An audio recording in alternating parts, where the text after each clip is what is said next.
O'zbekiston Superligasining ikkinchi turi ham qiziqarli ko'rinish oldi. Amaldagi chempion Neftchi klubi o'zining ishonchli yurishini davom ettirdi. Shuningdek, Paxtakor va Nasaf klublari ham safardan g'alaba bilan qaytishdi. Ammo aynan Neftchining o'yinlari e'tibor va izohlarga sabab bo'lmoqda. Ya'ni Farg'ona klubining ishonchli o'yini nahotki bu yil ham Neftchi chempion bo'ladi degan savollarni o'rtaga tashlamoqda. Ammo Paxtakor va Nasaf klublarini ham e'tibordan chetda qoldirmaslik kerak. Ular ham ikkinchi turni o'z foydalariga hal qilishdi. Xo'sh, sizningcha ushbu mavsumda qaysi jamoa chempion bo'ladi? Fikrlaringizni izohda yozib qoldirishingizni so'rab qolamiz. Ikkinchi tur tafsilotlari ushbu lavhamizdan o'rin olgan.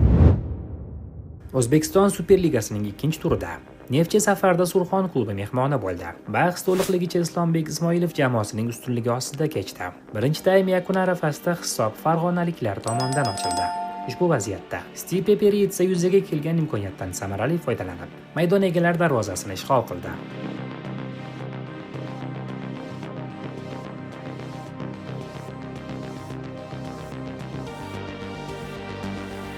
Qirq sakkizinchi daqiqada Peritsa dubl qayd etib, oradagi farqni 2 ga yetkazdi.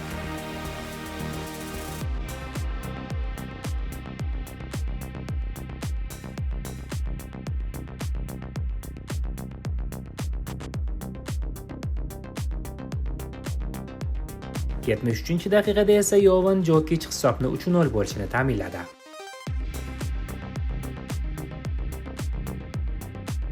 Qolgan daqiqalarda maydon egalari ham qator vaziyatlar sodir etishgan bo'lishsa-da, darvozaga yo'l topa olishmadi. Shu tariqa uchrashuv Neftchi klubining yirik hisobdagi g'alabasi bilan yakunlandi. O'tgan mavsum vitse-chempioni Paxtakor klubi bu turda Qo'qon 1912 maydoniga safar qildi. Bahs dastlabki daqiqalardan murosasiz ko'rinish oldi. Birinchi taymda har ikki jamoa vakillari ham faol futbol ko'rsatib, qator hujumlar tashkil qilishdi, ammo darvozalar daxlsiz qoldi. Ikkinchi taym startida esa sherlar maydon egalari darvozasini ishg'ol qilishdi. Ya'ni 49-daqiqada Doston Hamdamov ayrona zarbasi bilan o'yinda hisobni ochdi.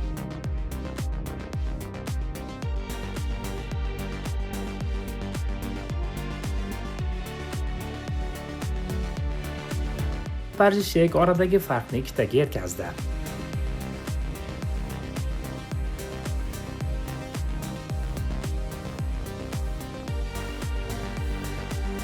Uchrashuv so'ngida, ya'ni hakam tomonidan qo'shib berilgan vaqtda, maydon egalari penalti tepish imkoniga ega bo'lishdi. Toma Tapatadze esa 11 metrlik nuqtadan zarba berishda adashmadi.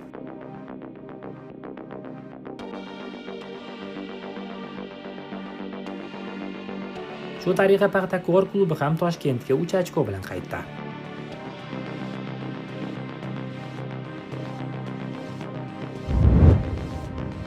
Qarshining Nasaf klubi bu turda So'g'diyonaga qarshi bahs olib bordi. Jizzaxdagi stadion tayyor bo'lmagani uchun jamoalar Samarqanddagi Dinamo o'yingohida to'p surishdi. O'yinda hisob 14-daqiqadayoq mehmonlar tomonidan ochildi. Oybek Rustamov mohirlik bilan jizzaxliklar posbonini dog'da qoldirdi.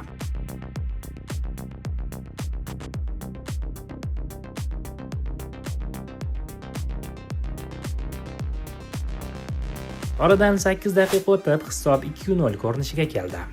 Bu safar Sharof Muhiddinov ajoyib tarzda yuzaga kelgan imkoniyatdan foydalandi.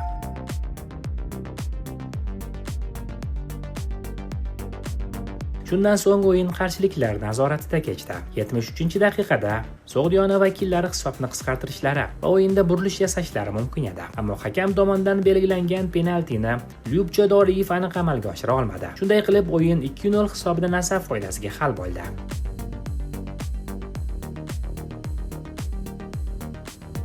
Turnir jadvalida Neftchi 6 ochko bilan peshqadamlik qilmoqda.